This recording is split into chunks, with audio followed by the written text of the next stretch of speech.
Subscribe करिए हमारे channel target UP TET CTET को और बेल आइकन को दबाइए।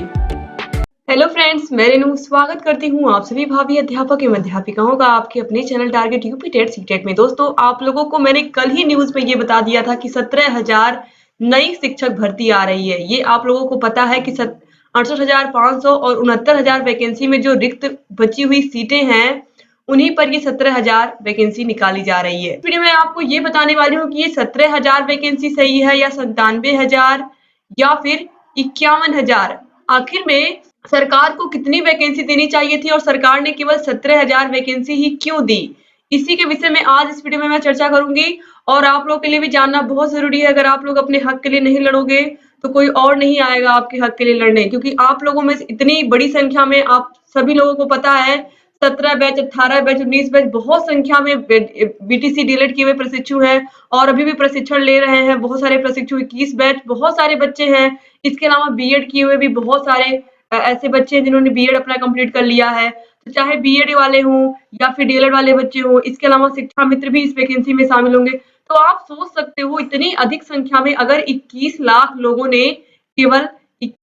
लोगों ने केवल यूपी टेट का फॉर्म फिल किया था, तो आप सोच सकते हो कि कितनी बड़ी संख्या में लोगों ने बीएड कर रखा है, डीएलएड कर रखा है। इसके अलावा शिक्षा मित्र भी इस वैकेंसी में शामिल होंगे। तो आप सोच सकते हो कि यह 17,000 पद क्या है, कुछ भी नहीं है। और आपको अच्छे से पता है कि 17,000 में जो शिक्षा मित्र है उनको 25 अंक का भारांक भी मिलेगा, क्योंकि आप लोगों को ये बात पता है कि भारांक उनको मिलेगा ही मिलेगा, क्योंकि वो सर्विस में बने हुए हैं कई सालों से, तो उनको भारांक मिलेगा। तो इस सिचुएशन में आप देख सकते हो कि कहीं ना कहीं जो 17,000 सीटें हैं ये बहुत बहुत ही कम सीटें हैं। तो इसके लिए आपको प्रयास करना है कि कैसे ये सीटें बढ़े। चलिए मैं पूरा यहाँ पर आपको बताती हूँ कि किस तरीके से यहाँ पर ये 17,000 से ऊपर सीटें आपको मिलनी चाहिए।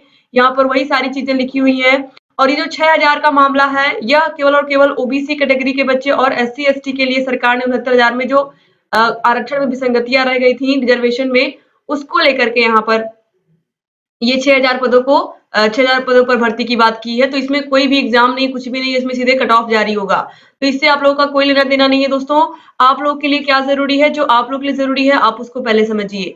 यहाँ पर आप देखिए, जो मंत्री जी ने यहाँ पर बात कही, उन्होंने क्या कहा है कि नई शिक्षक भर्ती के लिए केवल 17,000 पद ही शेष हैं। आप सोचिए मंत्री जी ने क्या कहा था कल कि केवल 17,000 पद ही शेष बचे हुए हैं। इसके अलावा उन्होंने क्या कहा है, कहा गया कि जो किसी भी सूरत में नई शिक्षक भर्ती और उसमें शामिल हो रहे बीटीसी के साथियों के लिए स्वीकार्य नहीं है।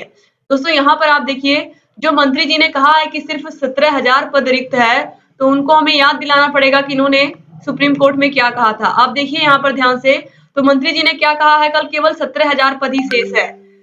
कहा गया जो कि किसी भी सूरत में शिक्षक भर्ती और उसमें शामिल हो रहे बीटीसी के साथियों के लिए बिल्कुल स्वीकार नहीं है। जबकि सरकार ने 69,000 शिक्षक भर्ती में हलफनामा दिया है कि 51,112 पद रिक्त हैं। सुप्रीम कोर्ट में सरकार ने खुद माना है कि 51,112 पद अभी रिक्त हैं प्राइमरी टीचर्स के। तो 17,000 भर्ती ही क्यों निकाली गई। इसके अलावा देखिए, शिक्षा मित्रों के समायोजन निरस्त से सिर्फ 1,37,000 पद ही रिक्त हुए हैं। तो क्या 25/7/2017 यानी कि 25 जुलाई 2017 के बाद से अब तक 5 वर्षों में क्या शिक्षक रिटायर नहीं हुए हैं। आप सोचिए, ये 51,112 पद तो सरकार ने रिक्त दिखा दिए। ये 1,37,000 जो शिक्षा मित्रों के पद थे, इसी पर 68,500 वैकेंसी आई है। आप लोग ध्यान से इसको समझिएगा। और इसी पर 69,000 भर्ती भी आई है। अगर आप पूरी बात ध्यान से सुनोगे तो आपको सारी बातें क्लियर होगी। 68,500 और 69,000 वैकेंसी, ये 1,37,000 पदों पर जारी हुई। और इसी में जो 17,000 पद बचे हुए हैं, सरकार सिर्फ उसी पर वैकेंसी दे रही है। और पिछले 5 सालों में 2017 के बाद यहाँ पर बात की गई, पिछले 5 सालों में हर साल 12 से 13,000 शिक्षक रिटायर होते हैं। तो आप सोचिए 60,000 तो वैसे ही हो गए। इसके अलावा यहाँ पर आप देखिए, नई शिक्षक भर्ती की मांग करने वालों को यह समझना होगा कि 17,000 में कुछ नहीं होगा। 17,000 प्लस 51,112 यानी कि 68,112 तो कहीं गया ही नहीं। आप सोचिए कि 17,000 और 51,112 पद, ये तो कहीं नहीं गया। रिटायर हुए शिक्षकों के पदों को भी जोड़कर भर्ती निकालनी चाहिए। इस भर्ती परीक्षा को अंतिम समझिए। इसलिए जोर इस पे रहे कि अधिकतम पदों पर भर्ती आए, नहीं तो भर्ती आएगी और पूरी भी हो जाएगी और आप जस के तस खड़े रह जाएंगे।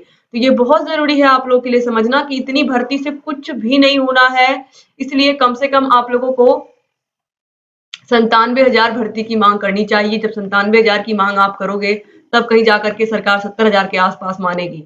तो बहुत जरूरी है कि आप लोग इस पर जोर लगाइए और जब आप अधिक से अधिक की बात करोगे, अभी चुनाव है तो कहीं ना कहीं सरकार आप लोग की बात बिल्कुल मानेगी अगर आप लोग जोर शोर से एक बार फिर से धरना देंगे और फिर से अपनी बातों को पहुंचाएंगे। क्योंकि दोस्तों भर्ती बार बार नहीं आती है, ये भी आप लोगों को पता है और इसके लिए आप लोगों को अभी से मेहनत करनी पड़ेगी। और यहाँ पर मैं आपको बता दूं कि यूपी टेट से पहले यहाँ पर सुपर टेट परीक्षा होना मुश्किल है, क्योंकि आपको पता है कि 13 जनवरी तक तो सीटेट का ही पेपर होगा।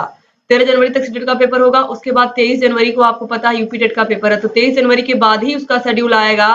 तो इसलिए आपको बिल्कुल परेशान होने की जरूरत नहीं है।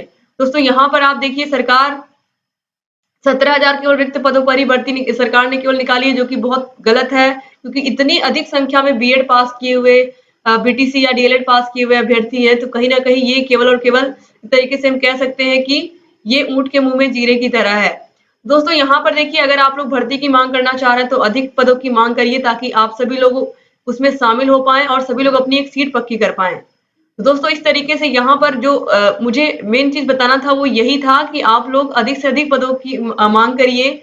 भले ही इसमें समय लगे, 2 महीने 3 महीने समय लगे, लेकिन अगर आप लोगों को भर्ती निकलवानी है तो अधिक पदों पर निकलवाइए, क्योंकि अधिक पदों पर आप निकलवाओगे तो इसमें भले टाइम लगेगा, लेकिन ये आपके लिए बहुत ही ज्यादा फायदेमंद होगा, क्योंकि बहुत सारे जो हमारे भाई बहन है वो सिलेक्ट हो पाएंगे। लेकिन 17,000 तो कुछ भी नहीं है इतने सारे प्रशिक्षुओं के आगे। तो उम्मीद करती हूँ कि आप लोग इस वीडियो को अपने कॉलेज फ्रेंड्स को भी शेयर करेंगे, और अगर आपके जो भी रिप्रेजेंटेटिव्स हैं अगर वो धरने के लिए आपका आह्वान करते हैं तो आप लोग प्लीज धरना देने जाइए और अपने हक के लिए लड़िए।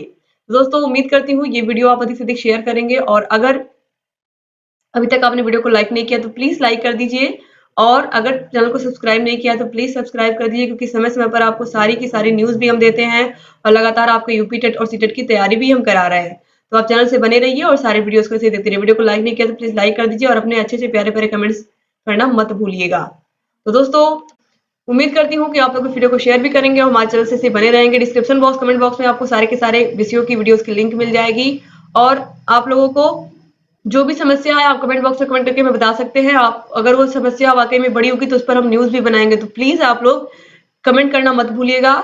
और डिस्क्रिप्शन बॉक्स कमेंट बॉक्स में सारे वीडियोस की लिंक मिल जाएगी, और अगर आपको हर विषय की फ्री पीडीएफ चाहिए तो फ्री पीडीएफ के लिए आप हमारे टेलीग्राम को ज्वाइन कर लीजिए। सारे वीडियोस वहां पर आपको मिल जाएंगे और सारी पीडीएफ भी मिल जाएगी। बने रहिए चैनल से, सारे वीडियोस को भी देखते रहिए। जय हिंद दोस्तों।